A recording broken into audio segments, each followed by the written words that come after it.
Welcome by the time has come.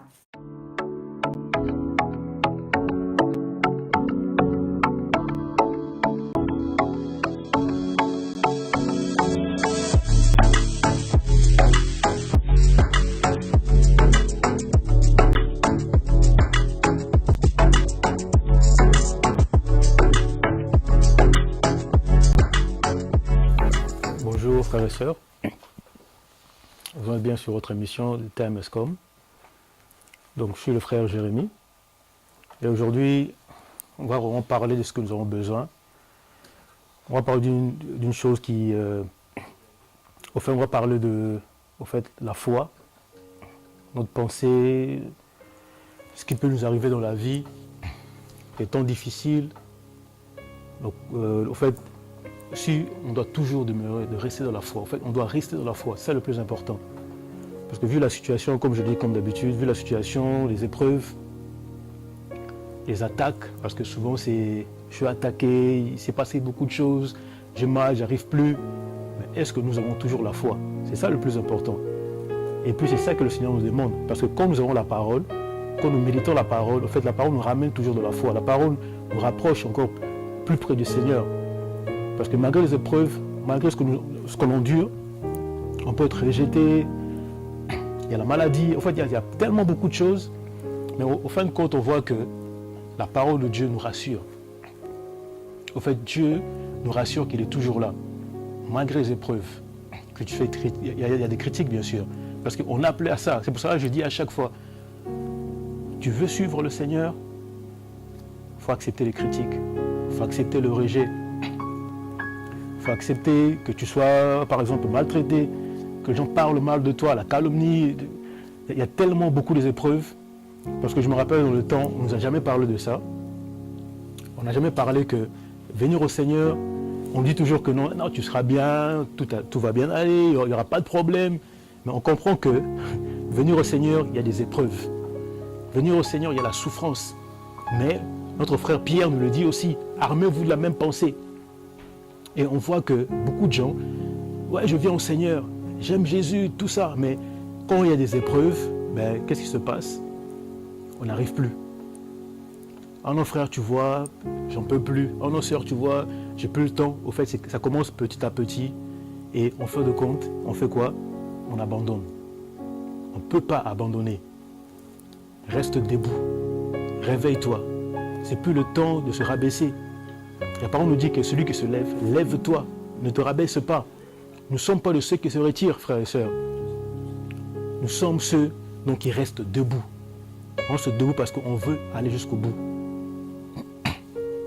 Comme je l'ai dit, frères et sœurs, on doit avoir la détermination, le tenir ferme, rester debout, avoir la foi en notre Dieu, la foi en notre Maître, notre Seigneur et Sauveur, Jésus de Nazareth. Et nous voyons que on peut prendre des passages. Si on prend dans Luc 18, verset 8, la parole nous dit que, je vous le dis, il leur fera justice rapidement, mais quand le Fils de l'homme viendra, pensez-vous qu'il trouvera de la foi sur la terre? Pensez-vous qu'il trouvera la foi sur la terre? C'est ça au fait la question. Parce que la foi est diminue. Parce que l'ennemi de la foi, c'est quoi, frères et sœurs? C'est la peur. Quand il y a la peur, quand il y a le doute, nous devenons ennemis de la foi. Parce que tu n'as plus la foi. Tu dis, mais si je fais ceci, est-ce que ça va réussir? Si je veux faire quelque chose, est-ce que ça va réussir? Parce qu'il n'y a plus la foi. Parce qu'on est lié aux pensées du monde. On veut faire comme les autres. Mais si je le fais, est-ce que ça peut réussir? En fait, je commence à douter. Il n'y a plus la foi. Ce que tu veux faire, garde la foi parce que tu vas l'atteindre. Comme je l'ai dit, il y a un but. Notre but, de rester dans la foi en Jésus-Christ. Parce que la foi vient de ce qu'on entend. Et ce qu'on entend vient de la parole de Dieu. Et la parole nous dit aussi la foi rend présente des choses qu'on espère et celles qu'on ne voit pas, la démonstration de ce qu'on ne voit pas. Et on n'a pas vu, mais on garde la foi. Nous espérons. Parce que si on espère à ceux que nous avons vus, on n'appellera plus espérance. Mais nous espérons à ceux que nous n'avons pas vus. Et parce que nous savons qu'on va la voir, nous persévérons. Nous gardons la foi. Parce qu'on sait que la finalité, c'est Jésus-Christ. La totalité, c'est Jésus. Et comme notre Maître est la porte, comme notre maître est la finalité, comme notre maître est la totalité, mes frères et sœurs, on garde la foi et on espère. Et la parole nous dit que cette espérance, c'est une espérance qui est glorieuse. C'est une espérance qui est magnifique. Et nous gardons la foi, malgré la persécution, malgré la calomnie, c'est que l'ennemi essaiera de faire, mais nous gardons la foi, parce que nous voulons demeurer dans la présence du Seigneur. Et c'est ça. Et dans le temps que nous sommes, on voit que beaucoup de gens ont perdu la foi. Il n'y a plus de foi. La foi, elle a disparu. Elle a disparu quand tu vas dans les assemblées, quand tu vas partout, dans les maisons, quand tu parles, les frères et sœurs, il n'y a plus de foi. Il n'y a pas la foi.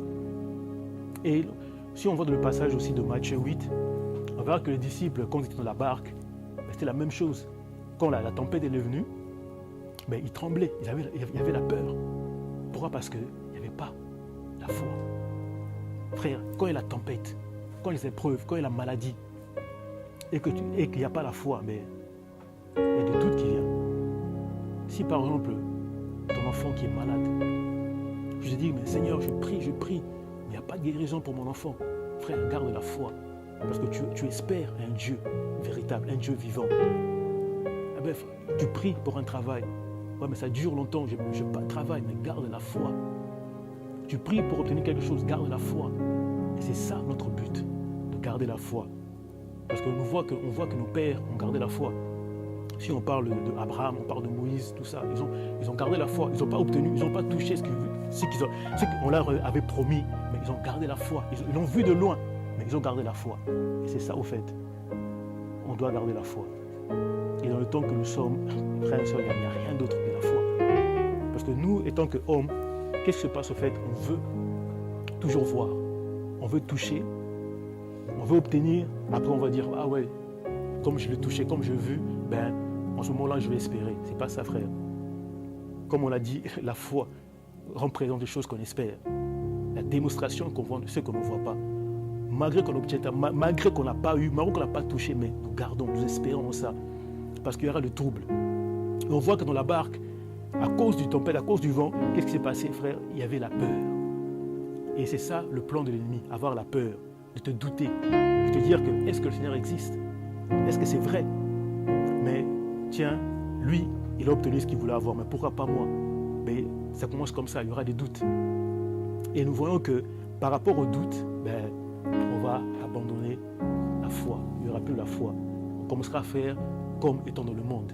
Et la parole nous dit clairement de s'éloigner du monde, ne pas faire comme le monde. Nous ne sommes pas de ce monde. Malgré que nous sommes maintenant dans ce monde, mais nous ne sommes pas de ce monde. Celui qui veut faire ou bien parler comme le monde va l'écouter. Mais nous, comme nous ne sommes pas de ce monde, on ne peut pas s'attacher aux choses de ce monde. Nous devons garder la foi en notre Maître, qui est Jésus-Christ de Nazareth. Et nous allons prendre notre passage dans Jean 14. Jésus, la parole nous dit que vos cœurs, dans le verset 1er, la parole nous dit que votre cœur ne se trouble pas. Vous croyez en Dieu, croyez aussi en moi. Et la parole, c'est clair, que votre cœur ne se trouble pas. Comme je l'ai dit tout à l'heure, il y a des moments difficiles, frères et sœurs. Les moments difficiles, comme je l'ai dit, ça peut être la maladie, ça peut être des projets que tu vas entreprendre. Il y a tellement beaucoup de choses. Mais garde la foi, que ton cœur ne se trouble pas. Garde la foi, espère en celui qui nous a appelés. Espère en notre Maître. Espérez en Jésus-Christ de Nazareth. Qu'on critique, qu'on parle du mal de toi, garde la foi. Parce qu'on voit souvent, frère, il y a tellement de choses qui se passent dans l'assemblée, par exemple. Tu peux être assis, tu es dans la maison et tu entends qu'on parle de toi. On va te critiquer. On va dire que non, voilà un tel frère, tu as fait ceci, tu as fait cela. Et pourtant, tu n'es pas là. Et pourtant, tu es resté à la maison. Mais tu entends que non, on parle du mal de toi. Mais s'il n'y a pas la foi, si tu vas te troubler à cause de dire des hommes, mais si tu n'es pas fort, la foi va s'affroidir. On parlera, c'est normal, on parlera le mal de toi. On pourra même te traiter de sorcier. On pourra même te traiter de sataniste. On peut te traiter de tous les noms. Mais garde la foi. Il y a la souffrance. Tu as souffert. Des moments difficiles. Tu n'arrives plus à prier. Parce que ça peut se faire, ça se fait aussi. Il y a tellement de problèmes. Tu rentres à la maison, tu dis, mais j'arrive plus à prier. Comment je vais faire? Seigneur, t'es où? Parce que tu vas te dire, mais Seigneur, est-ce que tu es là? Est-ce que tu existes? Est-ce que tu existes? Est-ce que tu m'entends? Tellement qu'il y aura des pensées, parce qu'il dit, mais je souffre. En fait, je vois rien du tout, je n'avance pas. Comment faire? Comment demeurer? Seigneur, je prie, ça fait des années, ça fait des mois, ça fait des jours que je prie. Seigneur, révèle-toi à moi. Il y a un silence.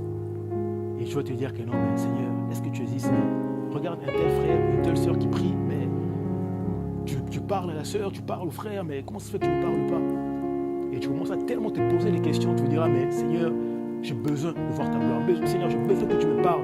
Mais tu vois que rien ne se fait, il n'y a rien, rien ne bouge.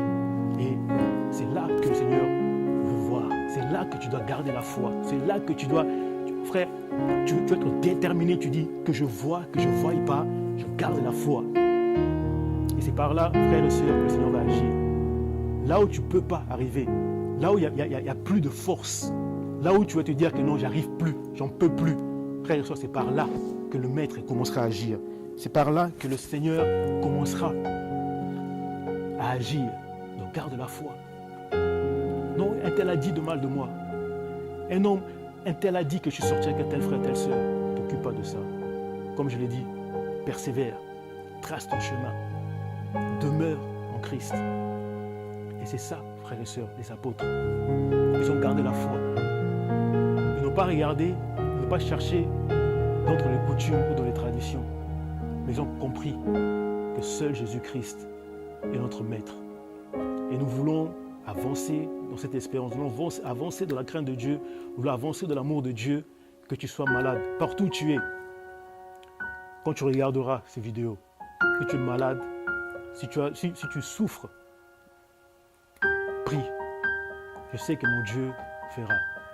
Si tu as des problèmes, prie. Notre Dieu est vivant. Notre Dieu n'a pas changé. Il est le même hier, aujourd'hui, éternellement. Comme je le dis, si nous regardons dans la vie de Lazare, la vie de Marie et de Marthe, on voit la même chose quand on regarde dans Jean 11. Parce que Lazare, il était mort. Frères et sœurs, dans le temps que nous sommes, tu vois quelque part, tu vois que ça fait 4 jours. Parce que dans la réalité, 4 jours, ben, ton corps va changer là. Tu ne peux même pas respirer parce que ça pue. Mais après 4 jours, Lazare a été ressuscité. Il est ressuscité, frères et sœurs. Ressuscité. Et puis le Seigneur a dit, donc celui qui croit en moi, même s'il meurt, il vivra. Celui qui croit, frère, la foi est liée, frère, la foi est liée à quoi? À croire. Donc il faut croire en notre Maître. Donc quand on parle de la foi, ben, il faut croire. C'est pour cela qu'on a besoin, frère, on a besoin de ce fondement qui est Jésus. C'est pour cela la foi, c'est à partir, en fait, ton cœur, ton âme, ton cœur, frère, doit être ouvert à Jésus-Christ. Donc c'est à partir de la foi, à partir de ton cœur, le Seigneur prend place.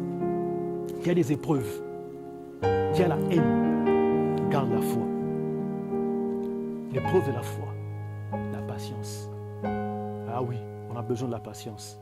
Je sais que ce n'est pas facile, je sais qu'il y a des rejets, je sais qu'il y a beaucoup de choses qui seront dites, mais l'épreuve de la foi, c'est quoi? C'est la patience.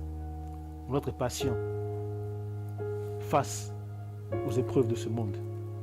Être patient face à la convoitise. Parce que la parole nous dit, dans le livre de Jacques, que quand la convoitise a conçu, enfante le péché. Et le péché étant consumé, produit la mort. Et c'est ça qu'on doit savoir. Parce que, ayant la foi, et tu commenceras à chercher, à regarder, à voir la convoitise, ben, la foi commencera à diminuer. Parce que tu es assoiffé à voir les choses de ce monde. Il y a tellement des épreuves. Sois vraiment solide, frères et sœurs. Dans ces derniers temps, toi et moi, on doit être solide. Dans ces derniers temps, toi et moi, on doit demeurer dans la foi.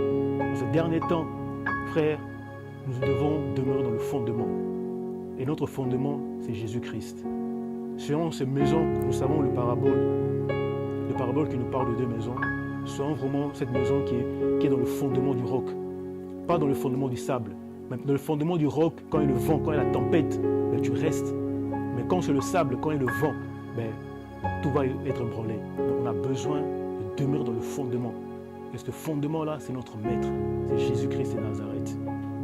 Demeure dans le fondement de la foi, malgré les épreuves, malgré, je ne sais pas, les moments difficiles que tu passes, garde la foi et je sais que notre Maître, notre Seigneur et Sauveur va agir.